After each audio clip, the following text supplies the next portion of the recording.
Welcome to Knife Chats. If you like what you see, give it a thumbs up, leave a comment, share it with friends, subscribe, and ring that notification bell. Thank you. You know, I've said some really stupid things in my life, but this one really takes the cake. Now, if you want to give me a trapper, go ahead, send one to me. I would love it if you send me one. Make sure it has like a stag handle though, because I don't buy that many of them. I bought this one because hey, it was a commemorative of the lunar landing, and I thought that was worthy of having. But for the most part, I don't collect commemoratives, and I don't collect promotional knives. Yeah, no doubt about it. I misspoke because, as you can see in front of you, is quite a few promotionals, commemoratives, and limited edition knives, and very few of them are on a trapper frame. And but as you can tell, most of them are in the Victorinox line, either 58 millimeter knives like so. Like this one is by for Bass Pro Shop. I really like the scales on it, so I picked it up. And they also made this in the Tinker frame, so I picked that up also.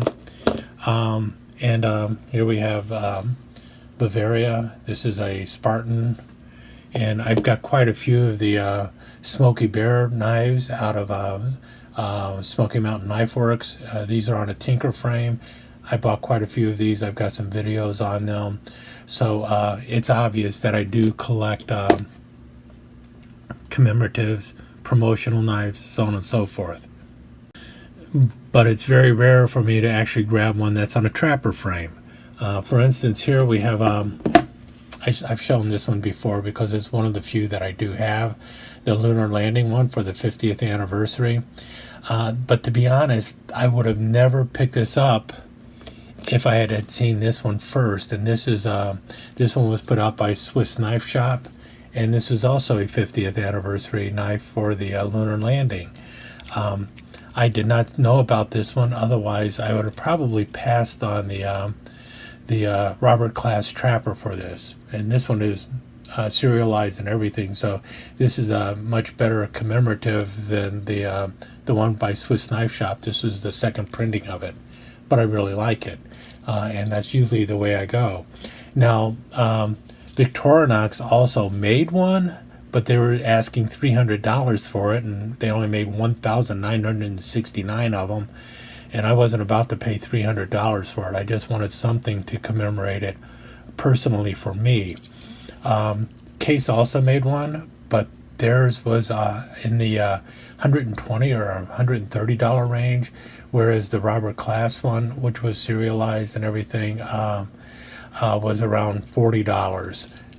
This one was $25, and that's one of the reasons why I like to pick up the Victorinox commemoratives, because they're usually only about $4 or $5 more than the standard knife is, whereas so many of the commemorative trappers are much more expensive. The one by Robert Klaas wasn't that bad. I mean, they usually sell something like this for $35 or so, and I think this is right around the same price, so they weren't gouging. But you know how commemoratives can be. They can be gouging knives and everything.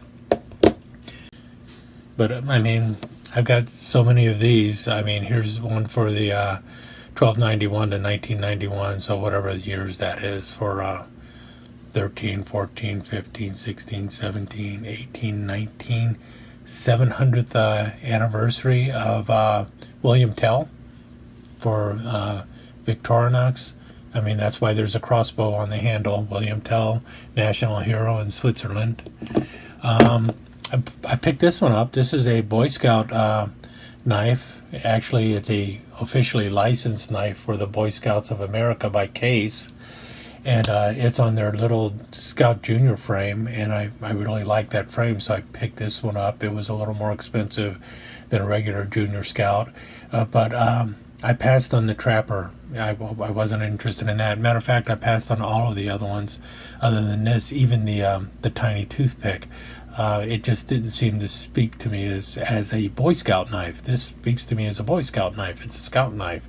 The other one just seemed like, you know, commercializing off of it. And that would have been with any company, not just Case. there are other companies that have made all sorts of other officially licensed Boy Scout knives that I've passed on. Smoky Mountain Knife Works did this one, Get Her Done, Larry the Cable Guy knife. They had all sorts of knives in this lineup.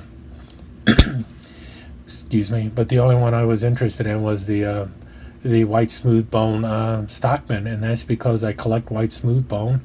And at the time, I actually did not have, well, I had white smooth bone Stockmans, but not one by Case, not a USA made one, so that's why I picked this one up. I wanted this one because it was white smooth bone. Now I'm wishing I would have also grabbed the red plaid Stockman to go with it, but the other knives I just didn't have the desire for. This is another Smoky Mountain Knife Works exclusive. It was for Paws and Stripes, is a company that helped with service dogs for wounded vets and stuff, helping dogs, helping heroes. And so I picked that up to help that cause. I thought it was a worthy cause. Later on, they came out with, I think, either a Stockman or a Canoe in it, and I've got that downstairs too. But just to show you that I do pick up a Trapper if I think the cause is worthy enough. But for the most part, it's not the first thing on my mind. So sometimes I collect a commemorative, even if it's a Trapper or a promotional, depending on the cause. But as a general rule, it's mainly because I just don't collect Trappers that I don't look at other promotionals and other commemoratives in the Trapper lineup. And I look for them in other frames when I see them and it's something that I'm interested in. I don't, as a general rule, go out of my way looking for commemoratives or promotionals other than Swiss Army knives. So if I had not been on the SMKW Army, I would have not known about the Barlow they were doing for Halloween, and I would have probably missed out on it. But I'm glad I got it. It's a really nice one. It was done by Brian Wilhoit, and I really like it. And it's white smooth bone, so another thing that I like. Not to mention we're talking about the Headless Horseman, something else I kind of like. So all around, I mean, something that I was very interested in, so I picked it up. If it had been on a Trapper frame, chances are I would have passed on it. And that's not to say a Trapper is a bad knife. I mean, Trappers are fantastic knives for those who collect them, but if you're not a collector of them or a user of them, it's hard for them to make it into your knife collection. And that's really what it comes down to.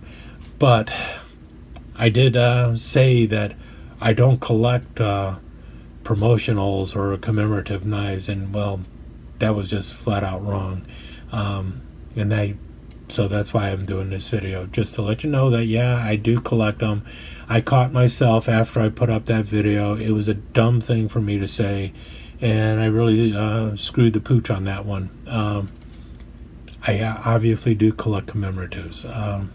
No one called me out on it, but when I realized what I had said, I decided I better call myself out on it before somebody else does. And that's why this video was made. I'm not trying to pick on Trappers anymore.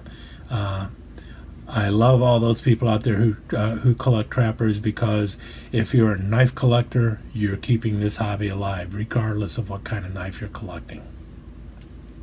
Thank you for visiting Knife Chats. I hope you enjoyed your time here. If you did, please give us a thumbs up and consider subscribing to the channel and ringing that notification bell so that you will be notified when the next episode of Knife Chats is up online. Thanks again. See you soon.